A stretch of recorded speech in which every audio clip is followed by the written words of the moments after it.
தேவனுடைய பரிசுத்த நாமத்திற்கு மகிமை உண்டாவதாக. இந்த காலை வேளையில் உங்கள் அனைவரையும் ஆண்டவராக இயேசு கிறிஸ்துவின் இன்ப நாமத்தில் அன்போடு வாழ்த்தி வரவேற்கிறேன்.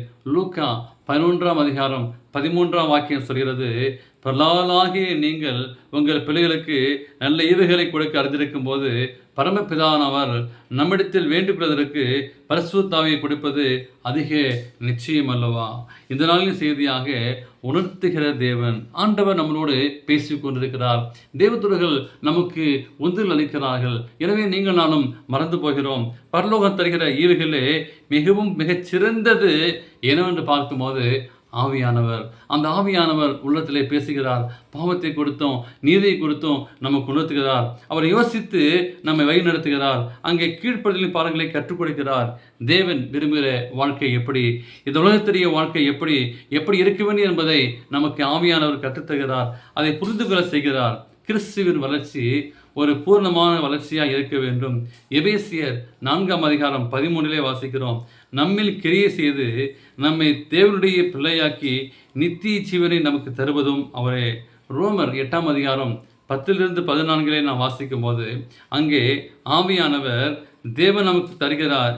அந்த நாம் பிறக்கும் போது அதை உடலாகவே நீங்கள் நானும் பிறக்கவில்லை, அதை சம்பாதித்துக் கொள்ளவும் முடியாது.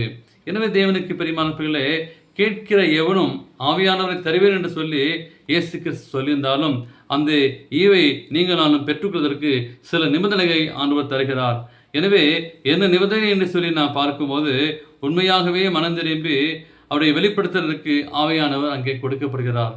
எனவே அவருடைய கட்டளைக்கு கீழ்ப்படிய வேண்டும்.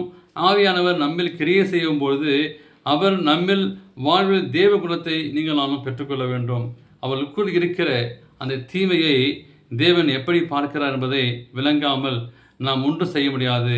தேவ தரத்திற்கு ஒப்பீட்டுகளாக நாம் இருக்கிறோமா என்று சொல்லி நாம் ஒப்பிட்டு பார்க்கும்போது நம்முடைய செயல், சரீரம் எல்லாம் பெருமை கூக்கலாக இருக்கிறது.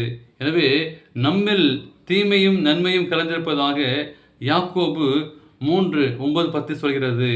எனவே கலந்திருக்க முடியாது.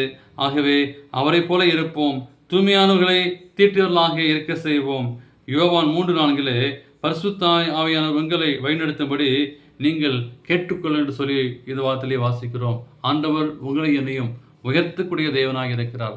அந்த உயர்வான ஆசீர்வாதத்தை பெற்றுக்கொள்ள தேவன் கிருபை செய்வாராக. ஆமேன்.